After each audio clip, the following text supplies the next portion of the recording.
your life is on the line and you know that you're on an oxygen tank and they're going to put two in your head, see what you do. Because the bottom line is that me, I'm one person. I can never miss. Guy's not being loyal to you. How could you be loyal to him? Yeah. And whether you're your father or not. So, but it's always been hard because it was my father. The word came down, this guy had to go. We didn't know nothing about him until the last minute. And I liked him. I liked Billy. He was a nice guy, but... Welcome to the show. Chatting with Staxx. I'm your host, Bill Staxx, and today I got Anthony Grasso and Chicky Chattin. 15 in a row the Lakers won. And I'm not kidding. That's when Shaq was just vicious. He didn't care about no one. And Kobe, I never seen Kobe play that good. That's when he was young. So if you would have lost that one game, it would have I'd be out there still right now. I'd be out there still. I told you Yeah. one way. Yeah, he'd be living under that, the mole people. He'd be living under the casino in the water ducts. Yeah. But underground. And I'll tell you another couple stories. Before I used to go there, I used to get free rooms. As soon as you don't have enough money, you don't free a room. There was like 6 times I got walked out of the casino by the casino host. Anthony, you got no money, you're out. They used to walk me out. So I know what it's like to be way down, hiding in a whole parking lot. So I know what it's like to be way down on the streets, walking around in Las Vegas with nothing. Good thing I had a couple of friends that helped me out to get back to Springfield. My brothers, they're great brothers. They do anything for me, but they're nothing like me. But like I said, when I had the 300,000, when I was coming back, and Charlie gave me the 1,000. So right off the bat, I'm in the airport. I go through it with all that money. I'm nervous. Then I think you went through with all that money. They could have took it. Remember, too, right? Back in the day, they never checked anything. Because, they didn't check back then. Yeah. So Anthony, so the people can understand, from you being stuck 70,000 to sending everything home plus coming home, what was the turnaround from 65 stuck to what, over 400? I mean, after everything coming home plus what you gave plus what you spent. I had about 300, probably exactly 330, and I still owed one person left. So I remember when he showed up, I won't mention no names. I remember when he showed up, I gave him the money and I gave everyone extra, an extra couple thousand, 2,000. Yeah. And I just didn't pay it off. I took care of everyone, give extra. I remember he was in a car with a couple of friends. I said, listen, take these guys out to eat nice. And I told him, I said flat out, please don't take another bet from me again. If you ever take a bet from me, it's going to be your fault. Don't ever take a bet from me again. The next week I was betting. Now go into Staxx, he comes home. Right? Yeah. He gets himself established and he loves sports. Remember this. He loves sports. Okay. Yeah. He gets his dream job in Connecticut near you for ESPN. Is that right, Gross? Yeah, ESPN. So I meet a friend. So like you said, I've been through so much, let's put this first. I did 18 months in federal prison for bookmaking and extortion, mostly extortion. But I'll tell you, this is how everything, so I come back hanging around. But let me tell you the story when I was coming through with the money. So instead of, I get my car in Philly, broken down Cadillac with all that money in the car, right? So I say, should I go back to New Jersey and give Charlie that 1,000 and give him at least 10,000, 20,000? So what I do, like I did Jen, I said, no, you don't later. And I drive right to Springfield, right? Oh, man. Short story quick. So we start having fun again, drinking, going out, having fun. So then I get up, I start betting all around. So I'm helping other guys bet, bookmakers and stuff like that. So I get one kid I grew up with, lost about 60,000. So he tells me, so I told him, I said, flat out, listen, you better pay this person or we're going to have problems. I said, it's not me. I said, if you don't pay him, this is Springfield. They're going to come right to your house. I'm trying to tell you as a friend. So meanwhile, a week goes by, he goes, Tony, I don't know if I can come with it. And the person where I got, I was shocked that they own a house. I didn't think they own a house. So then I found out he takes refinances the home. So he goes, Tony, I got the money. But I remember, going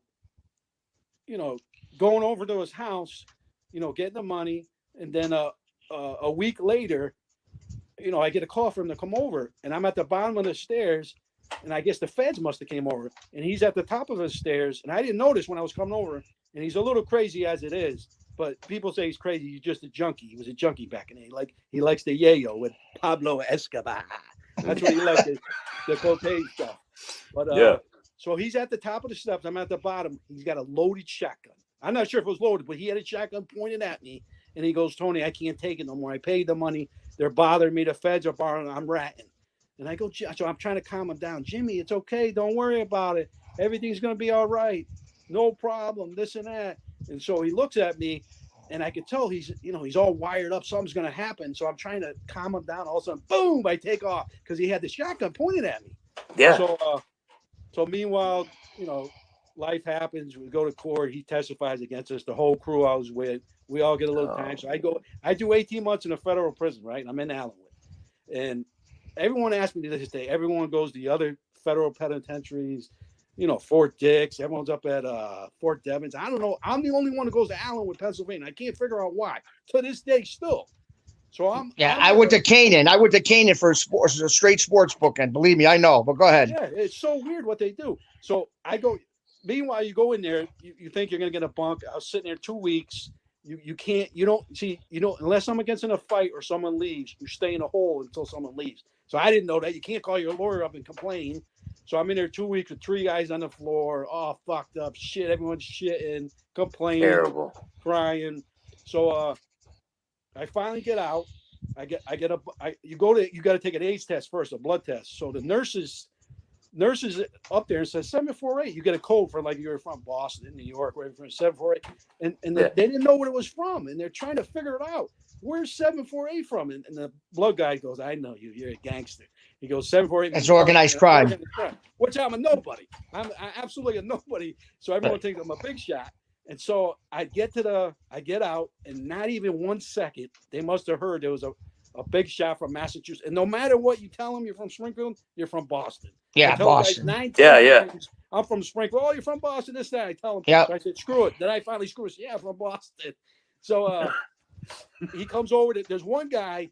They call him. You can Google him too. His nickname was Richie 9 Lives Gillis. So he brings me over sneakers. He's from Southie. I mean, he was in with Whitey Bulger. He was back with that crew. But that's when they were real. They killed each other. They shot. It was everything you can think of. So they call him Richie 9 Lives Gillis. And so he brings me over everything. He's got one eye. He's telling me his eye got shot out. So he's got one eye. He's bringing me all kinds of stuff over. Everyone's come over, congratulate me. I got this older guy called Joey Manisquello. He comes over, brings me stuff. Right. You think you're some big shot. I mean, everyone was waiting for a bottom bunk. There's a bottom bunk up. The guy comes over, Anthony's a bottom bunk. And so I said, screw it. Yeah, I'll take it. And then next thing you know, you're living the high life there and shit. Yeah, I had it all. I mean, those Tell guys, them who you running. Tell them who you became friends with and ran into. So we're playing sports. The Spanish kids love me. Softball. I was an unbelievable athlete. So then one blood guy asked me to play football. And, I was a pretty good quarterback. I was okay. Not like my brother Joe, but I was pretty good. So meanwhile, I'm playing sports over there. And I see this older Italian guy, not older, like younger Italian guy, good looking, tall. He just had if you can just say a presence, how when you see a presence, this guy had a presence to him. I mean, he kept looking at me. And all of a sudden I see him 12, 13 guys following him around. And I'm hanging with the Boston guys as it is.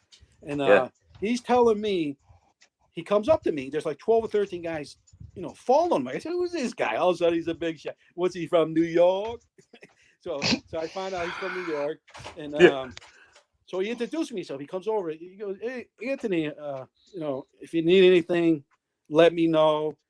And right away, the Boston guys got jealous. What are you hanging around? What are you talking to him? They get so jealous. Well, meanwhile, 2 weeks later, I'm the 16th guy following him in the compound. So I start hanging around with him, and like you said, he was not even a made guy when he was in there with me. He was finishing 15-year sentence. Who was he? You didn't say who he was. No, his name was Lorenzo Menino. Oh, and, yeah. He's the boss right now. Yeah. And like you said, he wasn't even made. Sam Red Bull ratted him. He was finishing up his 15-year sentence. I was embarrassed to tell him I got 18 months. Every time they asked me, I tried to play it off. I didn't want to tell him I only had 18 months. Hey, can I chime in? I don't want to cut him off. He's allegedly the boss. Okay, he's allegedly the boss. Okay, nobody says. I'm telling you, allegedly he's the boss. They say. Go ahead. Go ahead. But meanwhile, you know, I'm out there playing bocce, and then there's an old guy. You can Google this guy, Joey Man Menesquela, right? And this is a true story here. They said he was the one that got a group of guys that were going to kill Gravano in Arizona. They had a crew going up there, and but meanwhile, I start hanging around with him too. We start talking. I'm playing bocce, and I'm killing him. And all he cares about is winning his bocce. He's screaming at me, and Lorenzo's laughing. He likes when I beat the old guy up in a bocce. And Lorenzo's cracking up. You motherfucking Boston fuck! I'll get you one day. You son of! I'll take this bocce ball, bust over your head. Did he tell you? Did he tell you about the plot to kill Gravano? No, but he told me. Don't get into too much of that. Don't get into too much of that. Too much out there, but I heard through the grapevine when I got out, like he was the mastermind behind it. That was going to do it. But that's all allegedly, though. I don't know about that. Yeah. But I mean, you could Google him. He was big time too. I mean, I heard stories about again, but he was doing 15 years. Like mostly all the guys, Sammy the Bull Gravano there was like 3 or 4 guys in there was finishing up their 15-year sentence, and I couldn't believe it. I just couldn't believe the people I was in there with. Do you remember what they think about Sammy the Bull? Oh yeah, I mean, they say we're gonna get him. Like I got close for a while. They didn't say nothing in the beginning, but they say we're gonna get him. But there's a lot of people on the streets like that are praising him now. A lot of people are praising him because he's making so much money now. Because he's a great YouTube star and all this. But I don't think people understand that he put a lot of people in prison. A lot of people away. It's mostly all the people that listen to his stories. Let him go back to his hometown and live there. We'll see what it's like. But it's too bad with these YouTubers. Everyone glorifying these people, and they're true rats. I mean, they're making so much money on YouTube. I mean, don't get me wrong. Sammy the Bull tells terrific stories. I mean, they're mind-boggling. Listen to him. I mean, they're just great to listen. But deep down, he puts so many people away. And the funny thing about it is he likes to get tough about his son. Like one of his sons, they say, "Well, I'm gonna kill his son," and he's like, "Oh yeah, I'll kill this guy if he ever touches my son." I'm like, Sammy, you killed tons of guys too, and you're worried about your one son. I mean, it's funny just because he's making tons of money, this and that, but your past always haunts you. He's not in the life anymore. Now he has the rat card. Yeah. A lot of them have that. And he's taking care of a lot of people because he's making a lot of money, I heard.